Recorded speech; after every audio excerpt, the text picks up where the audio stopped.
Assalamualaikum warahmatullahi wabarakatuh. Bismillahirrahmanirrahim. Alhamdulillahi rabbil alamin. Wassalatu wassalamu ala ashrafil anbiya'i wal mursalin wa ala alihi wa sahbihi ajma'in. Allahumma fakkihna fid din wa 'allimna ta'wilih. Allahumma fakkihna fid din wa 'allimna ta'wilih. Allahumma fakkihna fid din wa 'allimna ta'wilih. Allahumma nawwir qulubana binur hidayatika kama nawwaltal arda binurika syamsika abadan abada. Birahmatika ya arhamar rahimin.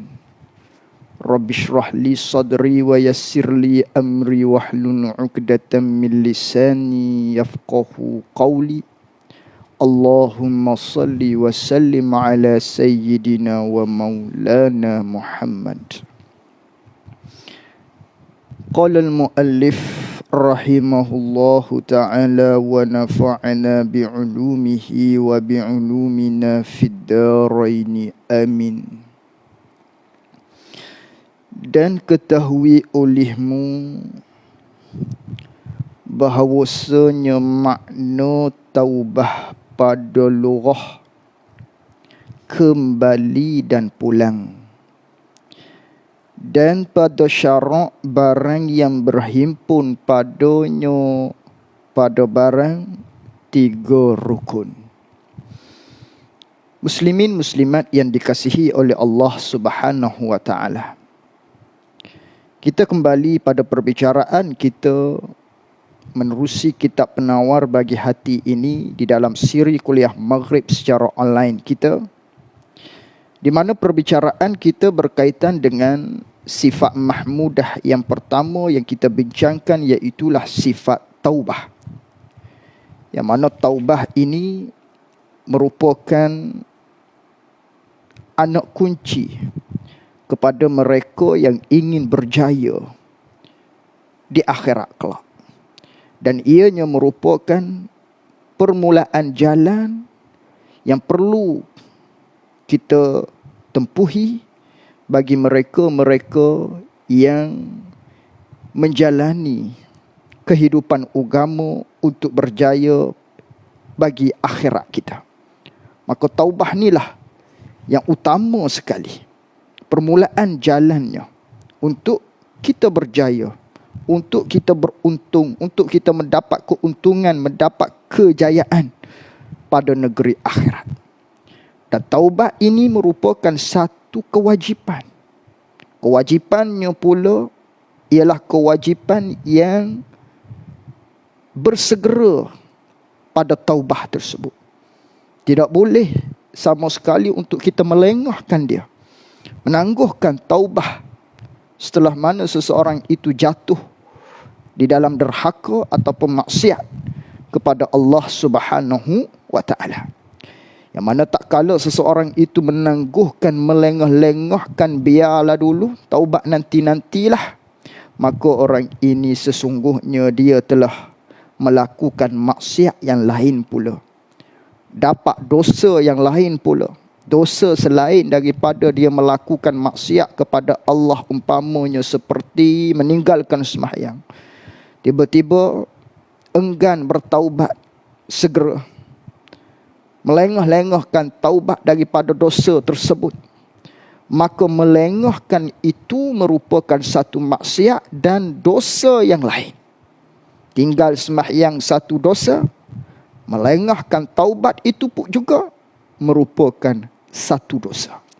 Ini hukum taubat. Hukum taubat itu wajib, bersegera pada taubat itu pun merupakan wajib, merupakan satu kewajipan, di mana Allah Ta'ala perintahkan kepada kita supaya kita bertaubat.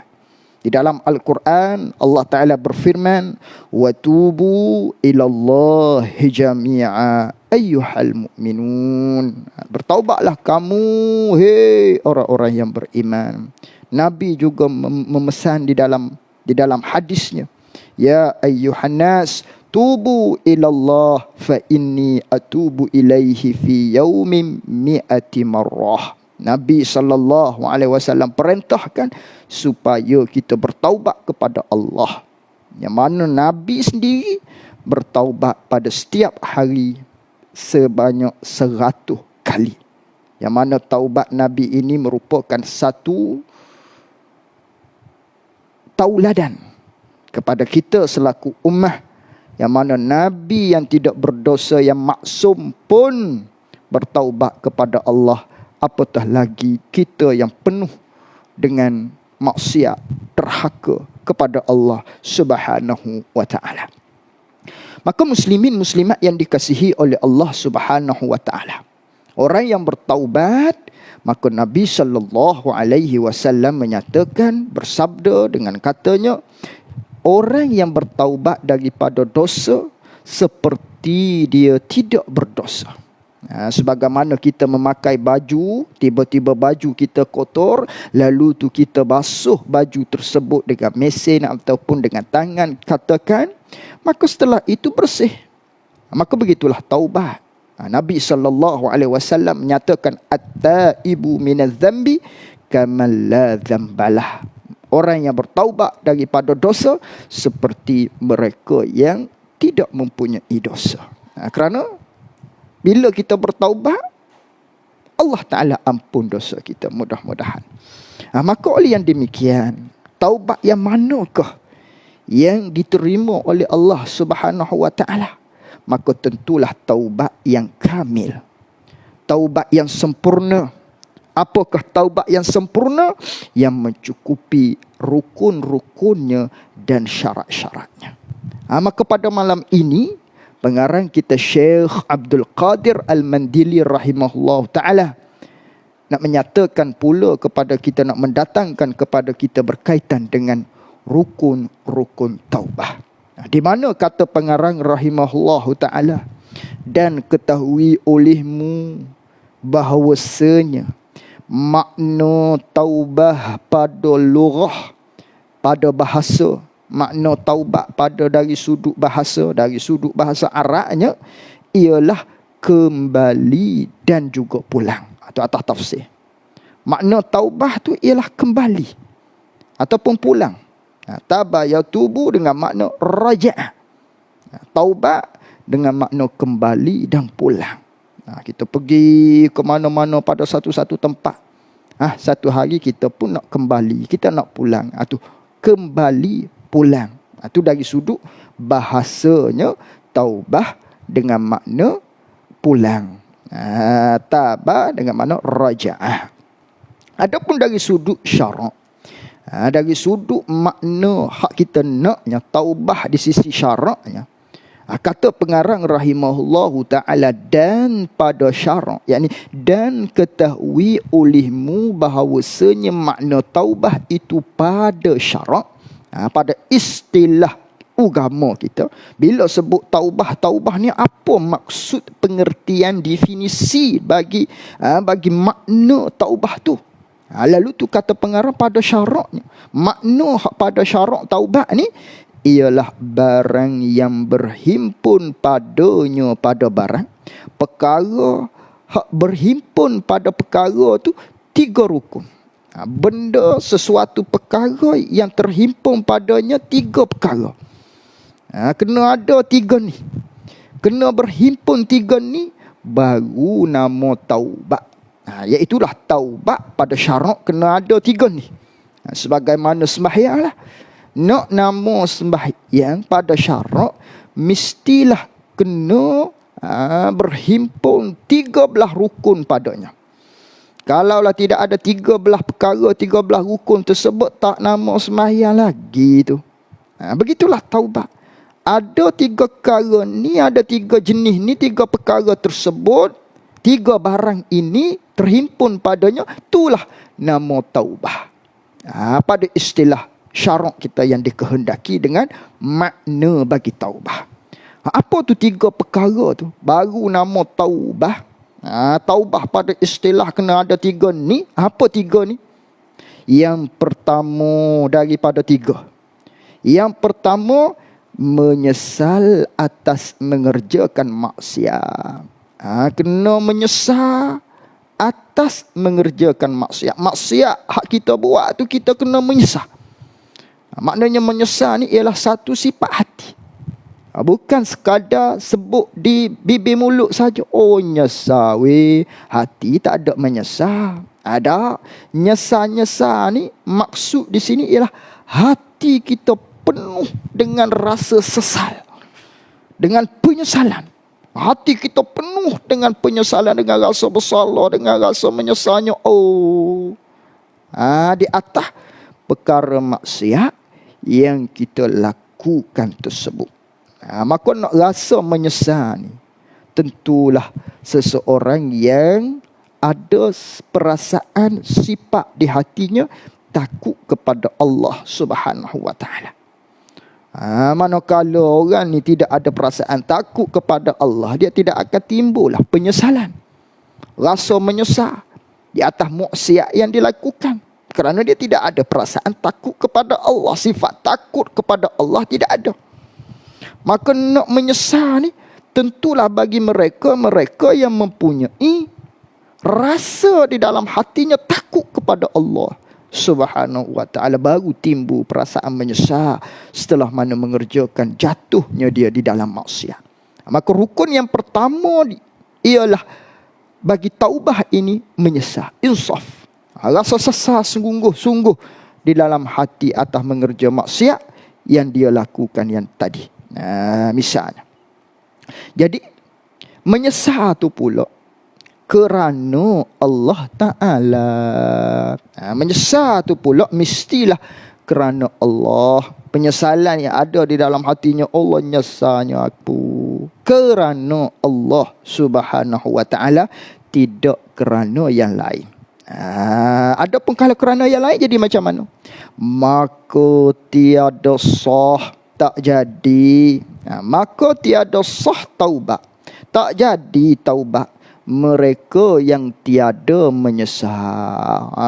Hak tak ada menyesal langsung dalam hati dia, tak sah, tak jadi taubat dia. Walaupun dia telah tinggalkan maksiat dia buat, tapi tidak ada penyesalan, tak nama orang ni telah bertaubat di atas mengerjakan maksiat yang lepas.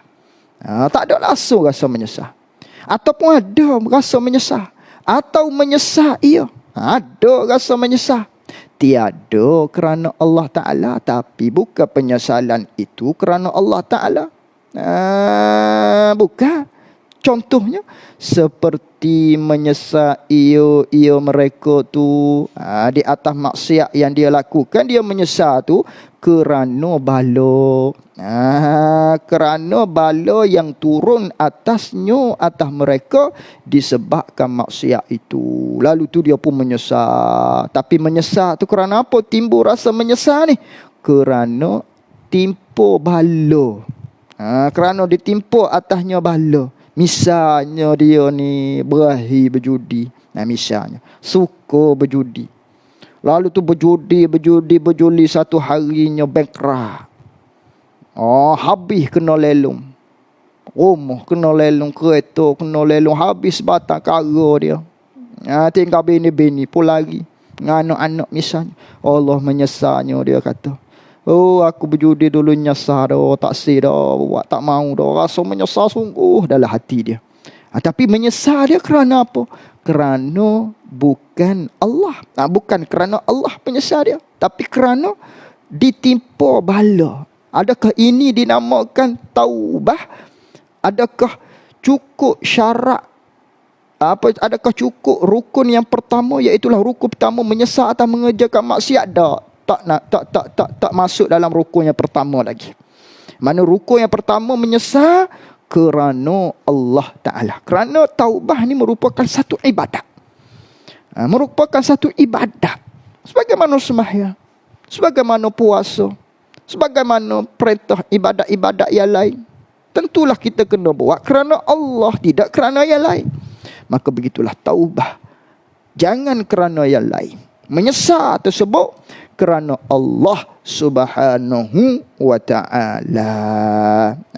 Mesti kerana Allah, kerana ianya merupakan satu ibadah. Maka orang yang menyesal di dalam hati dia di atas maksiat yang dia telah lakukan tadi, dia menyesal dalam hati dia, dia menyesal kerana Allah Subhanahu wa ta'ala. Ini rukun yang pertama. Iaitulah ada penyesalan di dalam hati ketika mana jatuh maksiat yang telah dilakukan, menyesal kerana Allah Subhanahu wa ta'ala. Adapun kalau kerana yang lain, seperti kerana ditimpa bala, kemalangan dan lain-lain, maka ini bukan dinamakan taubah. Tak cukup rukun yang pertama. Tak cukup rukun yang pertama. Yang mana rukun yang pertama, menyesal di atas mengerjakan maksiat itu kerana Allah Subhanahu wa ta'ala. Itu rukun yang pertama. Yang kedua, dan kedua meninggalkan akan maksiat. Ini rukun yang kedua. Yang mana taubat nak nama taubat kena ada 3 perkara. Yang pertama, menyesal kerana Allah. Yang kedua nak nama taubat ni, rukun yang kedua, iaitulah meninggalkan akan maksiat yang taubat ia seorang ataupun ia mereka daripada maksiat yang dia pernah lakukan. Jadi rukun yang kedua, mesti kena tinggal maksiat. Menyesal dah, tapi tak tinggal, tak jadi. Rukun yang kedua, kena tinggal, mesti wajib meninggalkan maksiat hak dia taubat tadi. Dia berjudi, menyesal, dan dia kena tinggal berjudi tadi tu. Hak dia taubat daripada berjudi. Kalaulah dia menyesal saja, tak tinggal berjudi lagi, itu tak nama taubat. Taubat mesti melengkapi 3 rukun ni. Pertama, menyesal kerana Allah. Yang kedua, kena tinggal apa hak dia taubat tadi, maksiat yang dia lakukan. Mesti meninggalkan maksiat yang dia taubat tu. Begitu. Kalaulah dia tak tinggal, maka tiada sah, tak jadi taubat.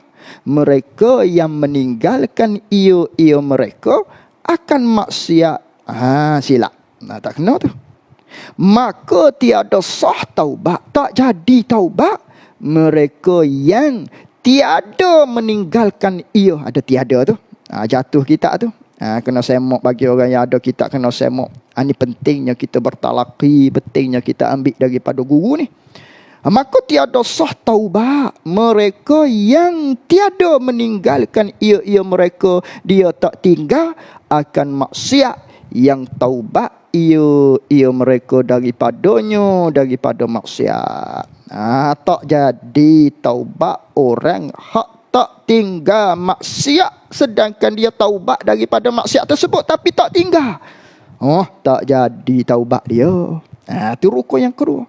Mesti kena tinggal daripada taubat, daripada hak dia bertaubat tadi. Hak daripada dia bertaubat tadi. Kalaulah dulu dia tu jahil fardu ain, merupakan salah satu daripada dosa, wajib kita bertaubat. Menyesalnya dulu tak mengaji fardu ain, dah menyesal. Tu rukun yang pertama. Yang kedua, kena tinggal lah hak tak mengaji fardu ain. Sekarang kena belajar fardu ain. Kerana tinggal belajar fardu ain ni, kata ulama, dosa besar.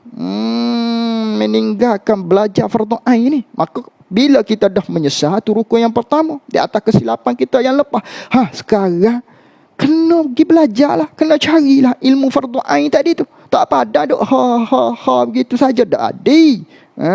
Dia kena belajar lah, tinggalkan maksiat tadi tu. Hak kita tak belajar fardu ain tu, sekarang kita sudah belajar. Tu rukun yang kedua contohnya. Kata kalau berjudi tadi, tinggal dah berjudi pada saat sekarang ni, dak dah. Tak buat dah maksiat tu. Sekarang ni tak tinggal dah maksiat tersebut, kita taubat tadi tu. Tu rukun yang kedua. Baik, yang ketiga.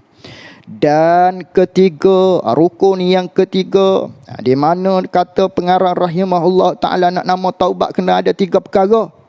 Yang ketiganya, mencita-cita atas ketiadaan kembali ia mereka kepada umpama maksiat yang taubat ia mereka daripada maksiat tadi. Dia kena azam dalam hati dia tidak akan ulangi lagi maksiat yang dia telah lakukan.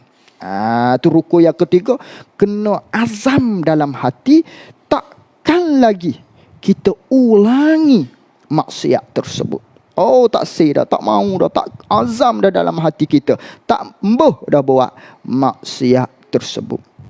Tapi kalau kita kembali lagi buat, tak ada azam dalam hati kita, maka tiada sah taubat. Tak jadilah taubat.